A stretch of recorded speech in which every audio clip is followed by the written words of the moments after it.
আবির বিকাল থেকে ঘুমাচ্ছে। সন্ধ্যা ৭টায় ঘুম ভাঙে আদির ডাকে। নিচে আবিরের আব্বু আর মেঘের আব্বু বসে আছেন। আবিরের বাইক কেনার কথা শুনেই তাড়াতাড়ি চলে এসেছেন অফিস থেকে। আবির ঘুম থেকে উঠে চোখে মুখে পানি দিয়ে টাওয়াল দিয়ে কোনো রকমে মুখটা মুছে তৎক্ষণাৎ রুম থেকে বের হয়। সে তার বাবাকে খুব ভালো করে চেনে। ডাকার সঙ্গে সঙ্গে উপস্থিত না হলে বাড়িতে তাণ্ডব শুরু করে দিবেন। আবিরের চোখে মুখে ঘুমের প্রভাব স্পষ্ট। ব্যস্ত পায়ে হাঁটছে সে। আচমকা এলেমেলো পায়ে ছুটে রুম থেকে বের হয় মেঘ। চুলগুলো অগোছালো। আকস্মিক ধাক্কা এড়াতে চটজলদি নিজেকে নিয়ন্ত্রণ করে অগ্নিদৃষ্টিতে তাকায় আবির। তৎক্ষণাৎ মোটা ভ্রুযুগল শিথিল হয়ে যায়। অমত্ত চেয়ে রইল সে। আবির কয়েক সেকেন্ড স্তব্ধ থেকে হঠাৎ চোখ সরিয়ে পুনরায় রুদ্রমূর্তি ধারণ করে সবেগে হাঁটা দেয় সিঁড়ির দিকে। পিছন থেকে অষ্টাদশীর কোমল কণ্ঠে ডাক শুনে থমকে দাঁড়ায় আবির। তবে পিছনে তাকানোর প্রয়োজন মনে করেনি সে। মেঘ ভয়ার্ত কণ্ঠে বলে, এক মুহূর্তের জন্য মস্তিষ্ক থমকে গেছে আবিরের। দৃষ্টি তার প্রখর। আচমকা হাঁটা থামাতে শ্বাস ভারী হয় আবিরের। কালো জামা পরিহিতা এক ললনার দিকে দৃষ্টি পড়ে। আপাদমস্তক দেখল একবার। কালো জামাতে যাকে অপসরার ন্যায় লাগছে। এলোমেলো চুলগুলো তার কোমর ছাড়িয়েছে। চুল দেখে মনে হয় জীবনানন্দ দাশের বনলতাকে উদ্দেশ্য করে লেখা। চুল তার কবেকার অন্ধকার বিদিশার নিশা। দ্রুতগতি থামাতে গিয়ে মেঘের ছোট দেহ কম্পিত হয়। দৃষ্টি পড়ে ৬ ফুট লম্বা মানুষটার বুকে। মেঘ মুখ তুলে তাকায় সেই মানুষটার চেহারার পানে। আবিরের চোখের দিকে বিস্ময়াভিভূত নয়নে তাকিয়ে আছে মেঘ। পলকও পড়ছে না একটিবার। আবিরের চোখে মুখে ছিটানো পানির ঝাপটায় এলোমেলো চুলগুলো থেকে চুইয়ে চুইয়ে পানি পড়ছে, যা তার পরনের সাদা টি-শার্ট অল্পস্বল্প ভিজিয়ে দিচ্ছে। সেদিকে খেয়াল নেই আবিরের। থ্যাংক ইউ আবির ভাই। সোফায় বসে আছেন দুই ভাই। বাড়ির মহিলা রান্নাঘরে কাজে ব্যস্ত থাকলেও নজর তাদের এদিকে। কি হবে কে জানে। আলী আহমদ খান নিজের গাম্ভীর্যতা বজায় রেখে এক প্রকার হুঙ্কার দিয়ে প্রশ্ন করলেন, তুমি নাকি বাইক কিনেছো? এই কথায় হুঁশ ফেরে অষ্টাদশীর। কিছুটা স্বাভাবিক হয়ে দুই পাশ সামনে এগিয়ে বারান্দার সাইডে দাঁড়িয়ে নিচে তাকায় মেঘ। নিচে সোফায় বসা আব্বু আর বড় আব্বু, তাদের থেকে কিছুটা দূরে দুহাত ভাঁজ করে শটান হয়ে দাঁড়িয়ে আছে আবির। হ্যাঁ, ভাবলেশীনভাবে উত্তর দেয় আবির। কিন্তু কেন? পুনরায় হুঙ্কার দেন তার আব্বু। আমার বাইক কেনার ইচ্ছে ছিল, তাই কিনেছি। তুমি জানো না এই বাড়িতে বাইক কেনা বা চালানো নিষেধ? এবার প্রশ্নটা চাচ্চু মোজাম্মেল খান করেছেন। হ্যাঁ জানি, ২০-৩০ বছর আগে কি ঘটে আছে তা নিয়ে আতঙ্কে থাকার কোনো মানে হয় না। যদি কপালে খারাপ কিছু লেখা থাকে তাহলে সেটা ৭ সমুদ্র পাড়ি দিয়ে হলেও আসবেই। সেটা আমি ঘরে বসে থাকলেও হবে আর গাড়িতে চলাচল করলেও হবে। তোমরা দুই ভাই কি নিজেদের মর্জি মতোই চলবে? আলী আকবর খান রাগান্বিত স্বরে প্রশ্ন করলেন। বাইক কেনা যদি নিজের ইচ্ছে মতো চলা হয় তাহলে আমি দুঃখিত আব্বু। এই ব্যাপারে আমি নিজের মনের কথাই শুনব। আমাদের নিজস্ব ৩টা গাড়ি আছে। এত গাড়ি কেন কিনলাম? তোমাদের জন্যই তো। মোজাম্মেল খান কোমল স্বরে বললেন, গাড়িতে চলাচল আপনাদের ইচ্ছে, তাই আপনারা গাড়ি কিনেছেন। আমার গাড়িতে চলাচল করতে ভালো লাগে না, তাই আমি বাইক কিনেছি। এটা নিয়ে এত কথা বাড়ানোর কি আছে চাচ্চু? তোমাদের বাইক সম্পর্কিত জেরা শেষ হলে আমার তোমাদেরকে একটা গুরুত্বপূর্ণ কথা বলার আছে। আবিল আব্বুর দিকে তাকিয়ে কথাগুলো বলল। এতক্ষণ বাড়ির মহিলা রান্নাঘরে থাকলেও এবার আর থাকতে পারলেন না। এক ছুটে সবাই ড্রয়িং রুমে চলে এসেছেন। মেঘ তীক্ষ্ণ দৃষ্টিতে তাকিয়ে আছে আবিরের দিকে। এই বাড়িতে এত বছরে কাউকে গলা উঁচু করে মুখের উপর কথা বলতে শুনেনি সে। তানভীর ভাইয়া যত মেজাজ দেখিয়েছে সব মেঘের উপর। বড় আব্বু বা নিজের আব্বুর মুখের উপর কথা বলার সাহস হয়নি তার। আবির ভাই ২ দিন হলো এসছে, আজই বাবার মুখের উপর নিজের মর্জি শোনাচ্ছে। এখন মেঘের মনে হচ্ছে উনি হিটলারের থেকেও বড় মাপের কিছু। মনোযোগ দিয়ে বাকি কথা শোনার চেষ্টা করছে মেঘ। আবির বলল, আব্বু, চাচ্চু, আমি অনেকদিন যাবৎ চিন্তাভাবনা করেছি নিজে একটা কোম্পানি শুরু করার। তোমরা অনুমতি দিলে কাজ শুরু করব। মোজাম্মেল খান ও আলী আকবর খান দুজনের মাথায় যেন আকাশ ভেঙে পড়েছে। এত বছর ছেলেকে বাইরে রেখে পড়াশোনা করিয়েছেন, দেশে এসে নিজের ব্যবসার হাল ধরবে। দেশে পা দিতেই নিজে কোম্পানি খোলার চিন্তাভাবনা করছে ছেলে। মোজাম্মেল খান চিন্তিত কণ্ঠে বললেন, আমরা তো ভেবেছিলাম তুমি পারিবারিক ব্যবসাকে এগিয়ে নিয়ে যাবে। আবির কিছু বলার আগেই আলী আকবর খান বলে উঠলেন, ঠিক আছে, তুমি পড়াশোনা করে এসেছ, তোমার নিজস্ব মতামতের গুরুত্ব আমরা অবশ্যই দিব। তোমার নতুন কোম্পানি নিয়ে আমাদের কোনো আপত্তি নেই। তবে আমার একটা শর্ত আছে, তুমি আমাদের কোম্পানির সিইও হবে। আগামীকাল শুক্রবার অফিস ছুটি, তাই তুমি শনিবারে অফিসে যাবে। তোমাকে অফিসিয়ালি সিইও পদ দেওয়া হবে। তারপর তুমি আমাদের অফিস সামলে যদি নতুন কোম্পানি শুরু করে প্রতিষ্ঠিত হতে পারো, তাতে আমাদের কোনো আপত্তি নেই। বেস্ট অফ লাক মাই বয়। আবির যেন আগে থেকেই জানতো এরকম কিছু হবে, তাই তার মধ্যে কোনো পরিবর্তন দেখা গেল না। এতটুকু বলে সোফা থেকে উঠে রুমের দিকে হাঁটা শুরু করলেন আবিরের আব্বু। কয়েক কদম এগিয়ে আবার দাঁড়িয়ে আবিরের দিকে তাকিয়ে রুদ্ধ কণ্ঠে বললেন, আমরা কোম্পানি সামলানোর জন্য সারা জীবন থাকব না, তোমাদেরকেই দায়িত্ব নিতে হবে। তুমি না পারলে তোমার প্রাণপ্রিয় ভাই তানভীরকে বলো রাজনীতি ছেড়ে ব্যবসায় আসতে, তারপর তুমি তোমার মতো নিজে কোম্পানি খুলতে থাকো। আবির চোয়াল শক্ত করে বাবার দিকে তাকিয়ে বলে উঠল, তানভীর রাজনীতিই করবে, ওর মাথায় ব্যবসা ঢুকানোর কোনো দরকার নেই। আমি শনিবারেই অফিসে আসব। আমি একাই সব দিক সামলাতে পারবো। তোমরা দয়া করে তানভীরকে মুক্তি দাও, নিজের মতো করে রাজনীতিটা করতে দাও ওকে। তোমার শর্ত যেমন আমি মেনে নিয়েছি, তোমাদেরকেও আমার একটা শর্ত মানতে হবে। সেটা হলো আমি আমার মন মতো কাজ করব। আমার যখন যেখানে প্রয়োজন হবে নিজের কাজ গুছিয়ে আমি চলে যাব, তখন আমাকে কোনো প্রকার বাধা দিতে পারবে না কেউ। দরকার হলে 2 অফিসের কাজ শেষ করে আমি রাত 12টায় বা 2টায় বাসায় ফিরব, এমনকি নাও ফিরতে পারি। এতে তোমাদের যেন মাথা ব্যথা না হয়। একদমই কথাগুলো বলে কোনো দিকে না তাকিয়ে দ্রুত পায়ে বাসা থেকে বের হয়ে যায় আবির। আলী আহমদ খান কয়েক মুহূর্ত দাঁড়িয়ে কোনো কথা না বলে রুমের দিকে হাঁটা দেন। পিনপতন নীরবতা বাড়িতে। সোফায় বসে আছেন মোজাম্মেল খান, কাছেই তিনজা। একজন আরেকজনের দিকে তাকাচ্ছে বারবার। তাদের আবিরের প্রতি পূর্ণ বিশ্বাস আছে, কিন্তু সমস্যা হচ্ছে বাহিরের দুনিয়া সামলাতে গিয়ে নিজের প্রতি না যত্নহীন হয়ে পড়ে ছেলেটা।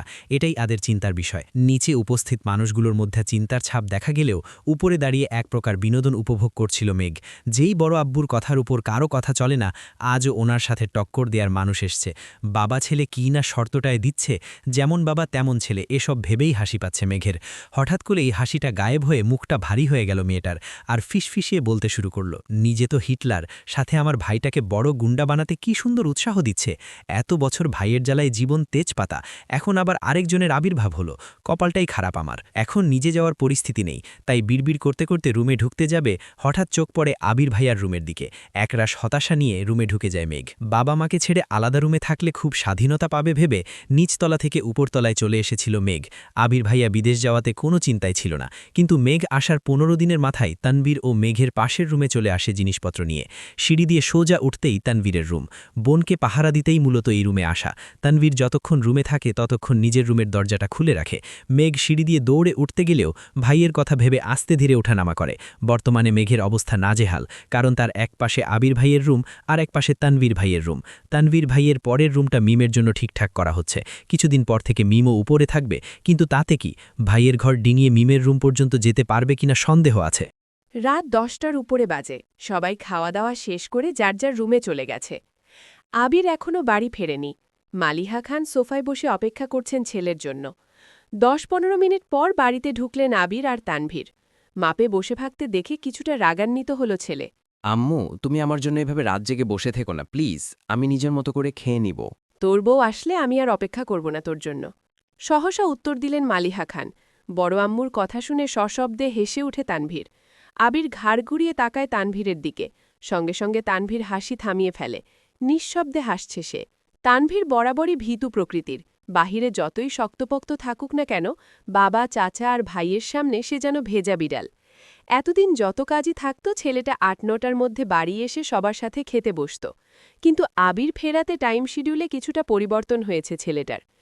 আবির মায়ের উদ্দেশ্যে ঠাট্টার স্বরে বলে উঠল, এর উল্টোটাও হতে পারে, যেমন তোমার বৌমা তোমার কোলে ঘুমিয়ে গেল আর তুমি তাকে ঘুম পাড়াতে পাড়াতে আমার জন্য অপেক্ষা করলে। ছেলের এরকম ঠাট্টায় ভ্যাবাচাকা খেলেন মালিহা খান। আবির, পুনরায় শান্ত অথচ কড়া বলে উঠল, কাল থেকে তোমায় যেন বসে থাকতে না দেখি। আমার কিছু লাগলে চেয়ে নিব আর খাবার টেবিলে রেখে দিও, আমি খেয়ে নিব। এই কথার কোনো উত্তর না দিয়ে মালিহা খান স্বাভাবিক কণ্ঠে বললেন, তানভীর, মেঘ এখনো খায়নি, একটু ডেকে আসবি, এখন খাবে কি না? তানভীর ঠিক আছে বলে ওপরে গেল। আবিরও নিজের রুমে গেল। 5 মিনিটে ড্রেস পাল্টে ফ্রেশ হয়ে নিচে নামছে। এতক্ষণে মেঘ খাবার টেবিলে চলে এসেছে। ভেবেছিল ভাই ফ্রেশ হয়ে নামার আগে তাড়াতাড়ি খেয়ে পালাবে। খাওয়া অর্ধেক হতেই তার দৃষ্টি নিবদ্ধ হয় সিঁড়ির পানে। কালো টি-শার্ট আর ট্রাউজার পরে হাতে মোবাইল নিয়ে আপন মনে নামছে আবির। মেঘ সরু চোখে নিরীক্ষণ করছে আবিরকে। মানুষটাকে দেখে হৃৎস্পন্দন বাড়তে লাগল মেঘের। এখন সে স্পষ্ট অনুভব করছে তার বুকের ভেতরে কিছু একটা হচ্ছে, কিন্তু বোধগম্য হল না কি হচ্ছে। নিজের অজান্তেই বুকের বাঁ পাশে হাত রাখল মেঘ। অনুভব করল কিছু একটা অনবরত নৃত্য করছে বুকের ভেতর। আবিরের চেয়ার টেনে বসার শব্দে ঘোন কাটল মেঘের। সবেগে হাত নামিয়ে আনল বুক থেকে। আবির মেঘের ঠিক বিপরীত চেয়ারটায় বসেছে। মেঘের ছোট্ট বুকটা অনবরত কেঁপেই যাচ্ছে। চোখ তুলে তাকাতে পারছে না মেয়েটা। শরীর কাঁপাকাঁপি আর হৃৎপিণ্ডের লাফালাফিতে সে বিদৃষ্ট, দিশেহারা অবস্থা অষ্টাদশীর। ইচ্ছে করছে ছুটে পালিয়ে যেতে আবিরের সামনে থেকে, কিন্তু পারছে না, মনে হচ্ছে পায়ে শিকল দিয়ে বাঁধা। মালিহা খান হঠাৎ মেঘের হাতে হালকা ধাক্কা দিলেন। কিরে, কি হলো তোর? দ্বিতীয়বার ঘোর কাটল মেঘের, তৎক্ষণাৎ স্বাভাবিক হওয়ার চেষ্টা করল। কাপা কাপা গলায় বলল, কিছু না। এই বলে পুনরায় খাওয়ার চেষ্টা করল, কিন্তু এবার আর গলা দিয়ে খাবার নামছে না মেঘের। গলা শুকিয়ে কাঠ হয়ে গেছে। কাপা কাপা হাতে গ্লাস নিয়ে ঢকঢক করে অর্ধেক গ্লাস পানি নিমিষেই শেষ করে ফেলল মেঘ। আবির আপন মনে খাচ্ছে, সামনে বা আশেপাশে কি হচ্ছে এসব দেখার প্রয়োজনই মনে করল না সে। এই জগতের সবকিছু তার আগ্রহ সৃষ্টি করতে অক্ষম। আবিরের গা ছাড়া ভাব দেখে কিছুটা স্বাভাবিক হয়ে খাওয়া শুরু করে মেঘ। মাঝখানে এক পলকের জন্য তাকিয়েছিল আবিরের দিকে। কালো টি শার্টে মুখটা কত মায়াবী লাগছিল। এলোমেলো চুল, খাওয়ার স্টাইল দেখে দ্বিতীয়বারের মতো ক্রাশ খেল অষ্টাদশী। কে বলতে পারে দুদিন আগে পর্যন্ত আবিরের কোনো স্মৃতি ছিল না মেঘের মন মস্তিষ্ক জোড়ে? হঠাৎ মনে পড়লেও শুধু ওকে মেরেছিল এই স্মৃতিটাই মনে হতো, আর রাগে কটমট করত মেঘ। আর আজ বিকাল থেকে যতবার আবিরটে দেখছে ততবার মেঘের শীর্ণ বক্ষ ধরফড়িয়ে উঠছে। ছোটবেলা যে ভয়টা ভাইয়ের প্রতি বোনের ছিল সেটা আজ বদলে গেছে। আবিরের দৃষ্টি তাকে বরফের ন্যায় জমিয়ে দিচ্ছে প্রতিনিয়ত।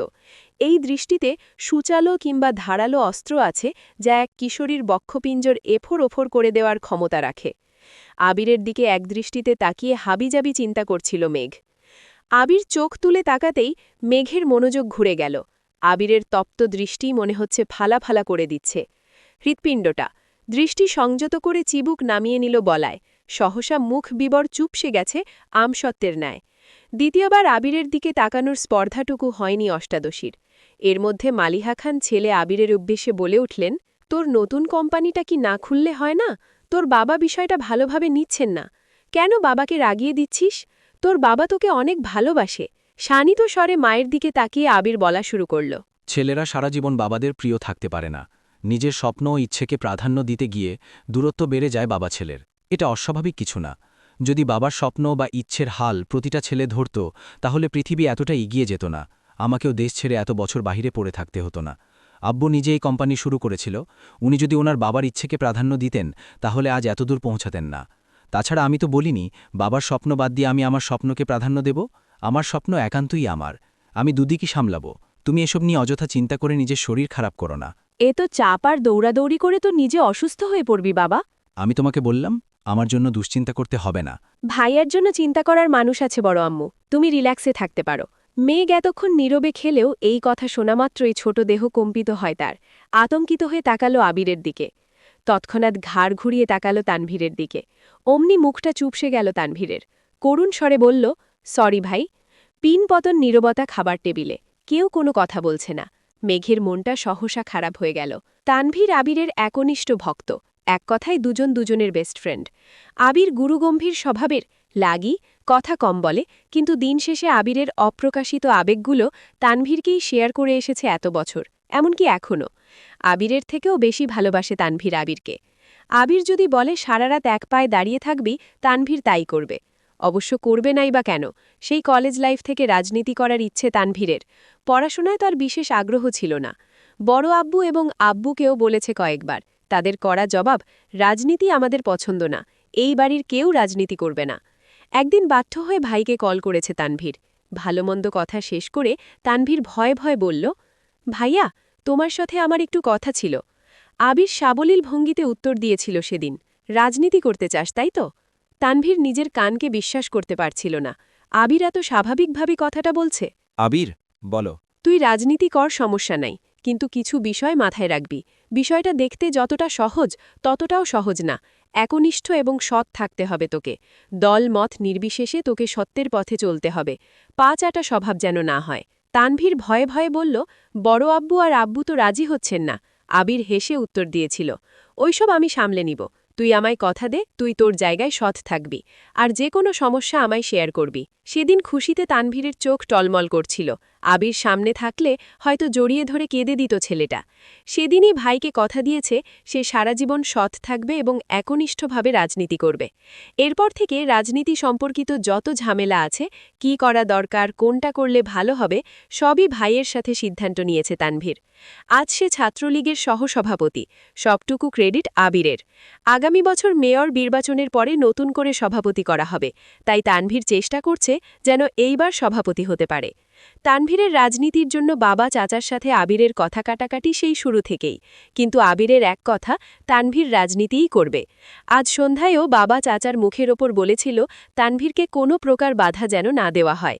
তানভীরের জীবনে আবির গাছের ন্যায়, যার ছায়ায় তানভীরের অবস্থান। ভাই ছাড়া তানভীর অসহায়।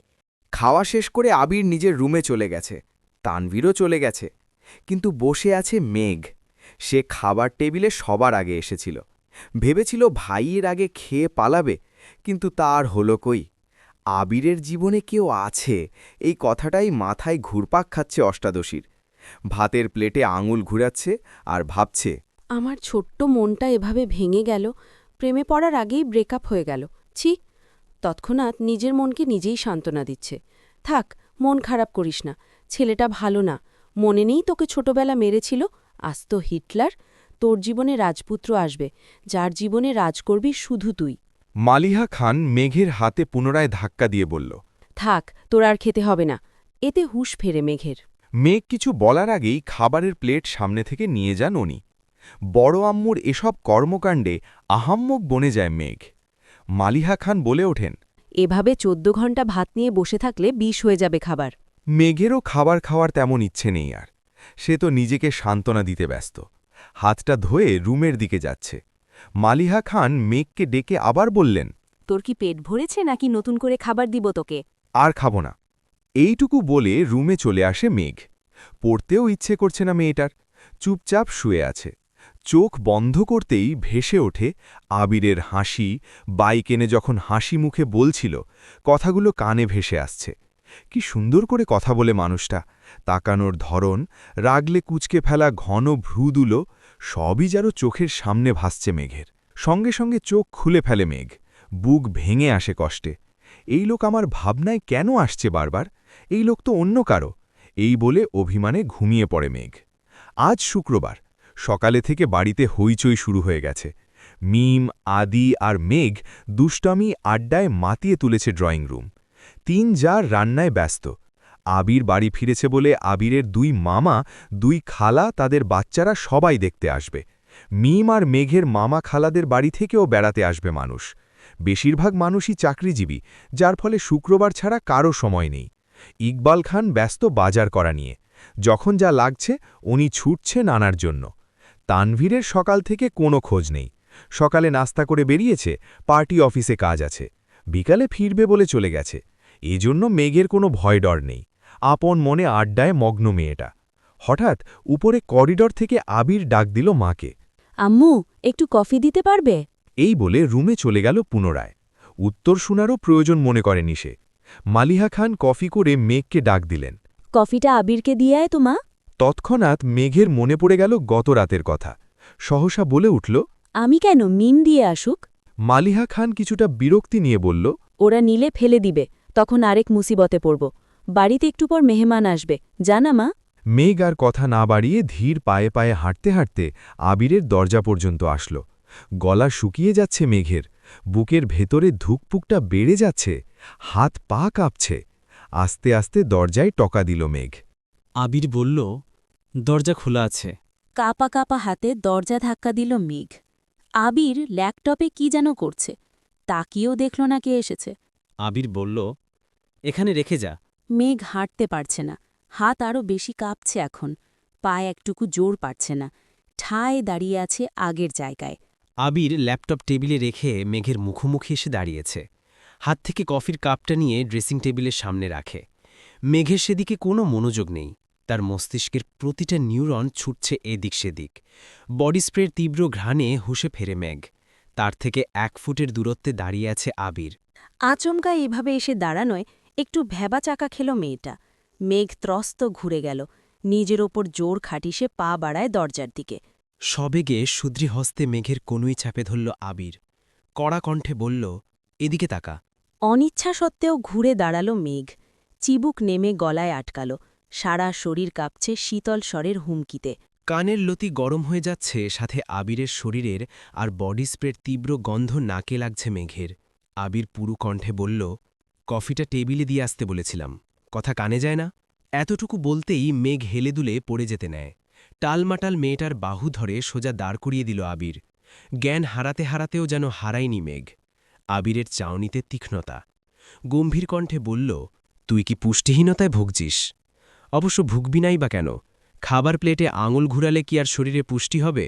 প্রথমে গম্ভীর কণ্ঠে বললেও শেষটা যেন মজার ছলেই বলল। মেঘের শরীর ঘামছে।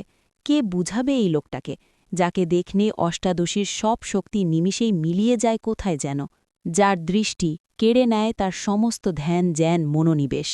আবির সাবলীল ভঙ্গিতে বলে উঠল, যেতে পারবি নাকি দিয়ে আসব? নিজেকে সামলে মেঘ বলল, পারব। তারপর গুটি গুটি পায়ে রুম থেকে বেরিয়ে হয়ে যায় মেঘ। আবির তাকিয়ে আছে অষ্টাদশীর হাঁটার পানে। মেঘ কোনো রকমে নিজের রুম পর্যন্ত এসেছে। এক দৌড়ে এসে খাটে শুয়েছে।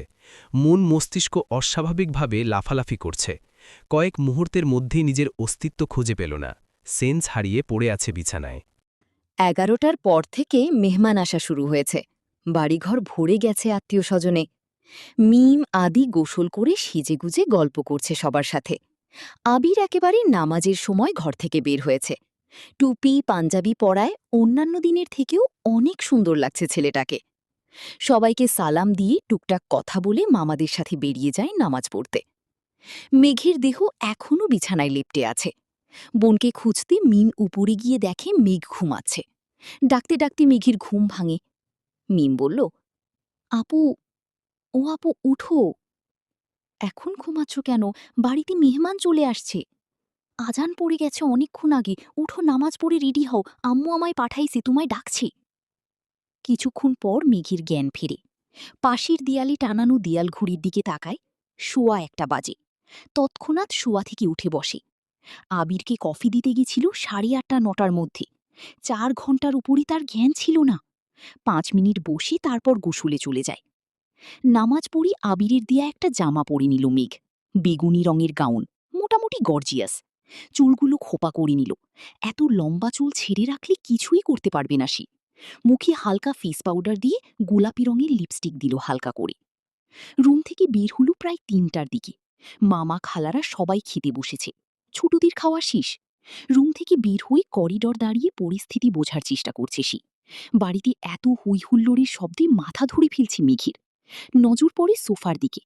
আবিরকে ঘেরাও করে বসে আছে সব মামাতো খালাতো ভাই বোনরা। তার মধ্যে একজনের দিকে নজর পড়ে, স্পেশাল একজন, মালা আপুর দিকে। মালা আপু অনার্স 3য় বর্ষে পড়তেছে এখন। আবির ভাইয়ার মামাতো বোন।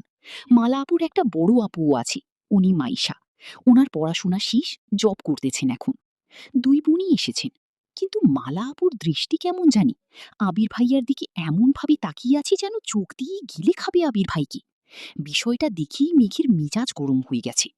তৎক্ষণাৎ মনে পড়ে গেল রাতের কথা। তানভীর ভাইয়াতি বলেছিল আবির ভাইয়ের জীবনে কেউ আছে। মালা আপুই কি সেই কেউটা? ভাবতেই বুক ভরে উঠে কষ্টে। আবিরের সমবয়সী একটা ভাইয়া আছে, নাম সাকিব। উনি আবির ভাইয়ার দ্বিতীয় বেস্ট ফ্রেন্ড বলা চলে। আরও কয়েকটা ছোট ভাই আবির ভাইকে এটা সেটা অনেক কথা জিজ্ঞেস করছে।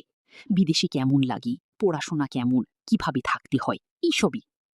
মেঘ ধীরস্থির পায়ে সিঁড়ি দিয়ে নামছে। আবির এক পলক তাকায় সেদিকে, পুনরায় ভাইদের কথাই মনোযোগ দেয়। মেঘ ধীরস্থির পায়ে সিঁড়ি দিয়ে নামছে। আবির এক পলক তাকায় সেদিকে, পুনরায় ভাইদের কথায় মনোযোগ দেয়। মেঘকে দেখে 2-4 জন ডাক শুরু করে, এই মেঘ, কেমন আছিস? এদিকে আয়। মিম ছুটে আসে মেঘের দিকে। আপু, তোমাকে অনেক সুন্দর লাগছে মাশাল্লাহ, নজর না লাগে কারো। মেঘ মুচকি হাসল। মিম মেঘকে টেনে নিয়ে সোফায় বসালো। সবার সাথে কথা বলতে বলতে হঠাৎ দৃষ্টি পড়ে আবির ভাইয়ার দিকে। উপর থেকে সে শুধু মালা আপুর নজরটাই দেখেছে। এখন সে আবিরকে দেখছে। নীল পাঞ্জাবি, সাদা প্যান্ট, মাথায় টুপি। আহা, কত মায়াবী লাগছে। আবিরের হাস্যোজ্জ্বল মুখটা দেখে প্রেমে পড়ে গেছে মেঘ। যত্রতত্র দৃষ্টি সরিয়ে বাকিদের সাথে কথা বলায় ব্যস্ত হল। বড়দের খাওয়া শেষ। মেঘ উঠে সবাইরে সালাম দিয়ে খুশগল্প করতে লাগে। খালামণিদের অনেক দিন পর দেখছে। আগে বিয়েতে গেলে টুকটাক দেখা হতো, কিন্তু তানভীরের অত্যাচারে মেয়েটা বিয়েবাড়িতে যাওয়া ছেড়ে দিছে। তাই মামি আর খালাদির সাথে দেখাই হয় না। মামা অবশ্য মাঝে মাঝে দেখতে আসে, এটা সেটা নিয়ে আসে। সারাদিনের ঘোরাঘুরি শেষে সবাই নিজেদের বাড়ির উদ্দেশ্যে রওনা দেয়। থাকার জন্য বলেছে সবাই, কিন্তু চাকরিজীবীদের কাছে বেড়ানো মানেই কয়েক ঘণ্টা। বিদায়বেলায় মালা আপুর আচরণে মাথায় রক্ত উঠে যায় মেঘের। ভালো করে বললেই হয় বেড়াতে যাবেন, গায়ে ঢুলে পড়ার কি আছে? আশ্চর্য! মালার এরকম আচরণে আবির ভাই তৎক্ষণাৎ সরে না গেলে তো উপরে পড়ে যেত এই মেয়ে। রাগে ফুঁসতে ফুঁসতে মেঘ নিজের রুমে চলে যায়। মেহমানদের বিদায় দিয়ে আবিরও বাইক নিয়ে বেরিয়ে পড়ে কোথায় যেন। মাঝখানে তানভীর একবার এসেছিল, সবার সাথে দেখা করে আবার বেরিয়ে গেছে। পার্টি অফিসে কি নিয়ে ঝামেলা চলছে তাই বসার সময় হয়নি তার। মেঘ নিজের রুমে দরজা বন্ধ করে কাঁদতে লাগল, কিন্তু কেন কাঁদছে সে নিজেও জানে না। অতিরিক্ত রাগে কান্না আসে মেয়েটার। মেঘ বরাবরই খুব অভিমানী, অল্পতেই কান্না করে দেয়। রাত 10টা বেজে গেছে, এখনও মুখ ফুলিয়ে রুমে বসে আছে মেয়েটা। সারাদিন খাওয়া নেই। তড়িঘড়ি করে তানভীর বাড়িতে ঢোকে। এসেই মাকে জিজ্ঞেস করে, মেঘ খেয়েছি? হালিমা খান সহসা উত্তর দিলেন, সন্ধ্যার পর থেকে এত ডাকছি, দরজা তো খুলছে না। তানভীর আর কথা বাড়াল না, তড়িৎ গতিতে ছুটে গেল বোনের দরজার সামনে। প্রথমে আস্তে করে ডাকল, মেঘের সাড়া নেই। আচমকা চোয়াল শক্ত করে এক প্রকার চিৎকার দিল। তানভীর কড়া গলায় চিৎকার দিয়ে বলল, মেঘ, তুই এই মুহূর্তে দরজা না খুললে তোর কপালে শনি আছে বলে দিলাম। মেঘ শোয়া থেকে এক লাফে উঠে বসল। কয়েক সেকেন্ডে দৌড়ে গিয়ে দরজাটা খুলল। চোখ তুলে তাকানোর সাহস নেই ভাইয়ের দিকে। আজ পর্যন্ত তানভীর মেঘের গায়ে হাত তোলেনি, শুধু ধমকই দেয়, কিন্তু ভাইকে এক বিন্দু বিশ্বাস করে না মেঘ। কখন আবির ভাইয়ের মতো নাক মুখে থাপ্পড় মারবে তার বিশ্বাস নেই। দরজা খুলতেই নরম স্বরে তানভীর বলল, খেতে যা। মেঘ তানভীরের এত নরম স্বর কোনোদিন শোনেনি। ভাবতেই পারছে না ভাইয়া তাকে এত ভালোবেসে খেতে বলছে। তানভীর পুনরায় আদরমাখা কণ্ঠে বলল, খাওয়া শেষ হলে তোর ফোনটা দিস, তোকে একটা ফেসবুক আইডি খুলে দিব। তানভীরের এমন কথায় মেঘ আহাম্মক বনে গেল। তানভীর ভাই বরাবরই এরকম, নিজেই ঝাড়বে তারপর নিজেই আদর করবে। কিন্তু আজকের বিষয়টাই সম্পূর্ণ ভিন্ন। নিমিষেই মনটা খুশিতে ভরে গেল মেঘের। খাবার টেবিলে বসে আপন মনে খাচ্ছে মেঘ। পছন্দের অনেক রেসিপি আছে, কিন্তু রাগে ফুঁসছে মেঘের আম্মু হালিমা খান। হালিমা খান রাগী গলায় বললেন, সন্ধে থেকে যে তোকে এতবার ডাকতে গেলাম, বের হলি না কেন? ঠিকই ভাইয়ের ভয়ে বের হয়ে আসলি। আমাকে কেন কষ্ট দেশ? তোকে কে কি বলে 2 দিন পর পর না খেয়ে পড়ে চাকিস? কিছুদিন পরে যে অ্যাডমিশন, না পড়লে পড়বি কিভাবে? আর না পড়লে ভর্তি হবে কিভাবে? হালিমা খান আরও বিরক্তি নিয়ে বললেন, তুইও তোর ভাইয়ের মতো হচ্ছিস। সে সারাদিন ভণ্ডের মতো টুই টুই করে ঘোরে, আর তুইও এখন তার ভাব নিচ্ছিস। আর শোন, মেয়ে মানুষের এত রাগ জেদ ভালো না। তোর এই রাগ জেদ সামলানোর জন্য আমরা সারা জীবন তোর পাশে থাকব না। এতটুকু বলতেই চোখ পড়ে ড্রয়িং রুমে দাঁড়িয়ে থাকা আবিরের দিকে। আবিরের চাউনিতে পরিষ্কার রুষ্টতা। সে কড়া কণ্ঠে মামুনির দিকে তাকিয়ে প্রশ্ন করল, কি হয়েছে? পুরুষালী কণ্ঠে আতকে ওঠে মেঘ। হালিমা খান গলা নামিয়ে উত্তর দিলেন, খায় না ঠিকমতো, পড়াশোনা করে না, কি করব ওকে নিয়ে? আবির গম্ভীর কণ্ঠে উত্তর দিল, ওকে কিছু বলো না। কাল থেকে মেঘ টাইম টু টাইম খাবে, একটু এদিক সেদিক হলে সেটা আমি দেখব। আবিরের কথায় খুশি হয়ে গেল হালিমা খান, কিন্তু মেঘ খুশি হবে নাকি ভয় পাবে তা বুঝে উঠতে পারল না। আবির ভাইয়ের মূল্যবান সময়ের মধ্যে 5 মিনিট যে মেঘকে নিয়ে ভাববে, এতেই তার ভালো লাগছে। তাড়াতাড়ি খেয়ে রুমের দিকে ছুটল মেঘ।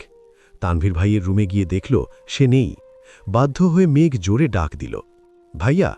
তানভীর পাশের রুম থেকে উত্তর দিল, আবির ভাইয়ের রুমে আমি, আয়। আবিরের রুমের দরজায় গিয়ে দাঁড়ালো মেঘ, ভেতরে আয়। মেঘ দ্বিধা নিয়ে বলল, মোবাইলটা দিয়ে যাই, তুমি কাজ করো। তানভীর পুনরায় জোর দিয়ে বলল, আরে ভেতরে আয়, বস তুই, তোকেও দরকার লাগবে। মেঘ আর কথা না বাড়িয়ে চুপচাপ খাটের কোনায় বসল। আবির ওয়াশরুমে ছিল। সে বের হয়ে আসতেই মেঘের দৃষ্টি সেদিকে পড়ল। ভেজা চুল থেকে টপ টপ করে পানি পড়ছে। মেঘ মনে মনে ভাবল, একটা মানুষ এত কিউট কিভাবে হয়? লোকটা ফর্সা নয়, শ্যামলা, কিন্তু দেখতে মারাত্মক সুন্দর। আবির খাটের অপর পাশে মোবাইল হাতে নিয়ে বসলেন। তানভীরের ফোনে হঠাৎ কল আসলো। তানভীর আবিরের হাতে ফোন দিয়ে বলল, ভাইয়া তুমি ওর অ্যাকাউন্টটা খুলে দাও, আমার গুরুত্বপূর্ণ কল আসছে। এই বলে তানভীর রুম থেকে বেরিয়ে গেল। আবির মেঘের মোবাইলে নিজের মতো করে সব কাজ শেষ করে ফোনটা এগিয়ে দিলেন। তখনই রুমে ফিরল তানভীর। শেষ হলো? তানভীর হাসি মুখে জিজ্ঞেস করল, শেষ হলো? তানভীর ফোনটা হাতে নিয়ে আবিরের দিকে তাকিয়ে বলল, ভাইয়া তোমায় রিকোয়েস্ট পাঠিয়েছি, অ্যাকসেপ্ট করে নিও, না হলে আমার ছোট্ট বোনটা কষ্ট পাবে। আবির গম্ভীর কণ্ঠে বলল, আমায় রিকোয়েস্ট দিতে হবে না। তানভীর সেদিকে গুরুত্ব না দিয়ে মেঘের হাতে ফোন দিয়ে বলল, তুই এখন যা, আমি আর ভাইয়া অ্যাকসেপ্ট করে নিব। তুই কি করিস না করিস সব নজরে রাখব কিন্তু। মেঘ রুমে এসে বিছানায় শুয়ে ফেসবুকে ঢুকতেই দেখল সাজ্জাদুল খান আবির অ্যাকসেপ্ট ইয়োর ফ্রেন্ড রিকোয়েস্ট। মেঘের খুশিতে তখন আত্মহারা অবস্থা। আবিরের প্রোফাইল আর কভার ফটো দেখে দেখে সে সব ডাউনলোড করতে লাগল। কখন যেন এই ছবিগুলো দেখতে দেখতেই সে ঘুমিয়ে পড়ল।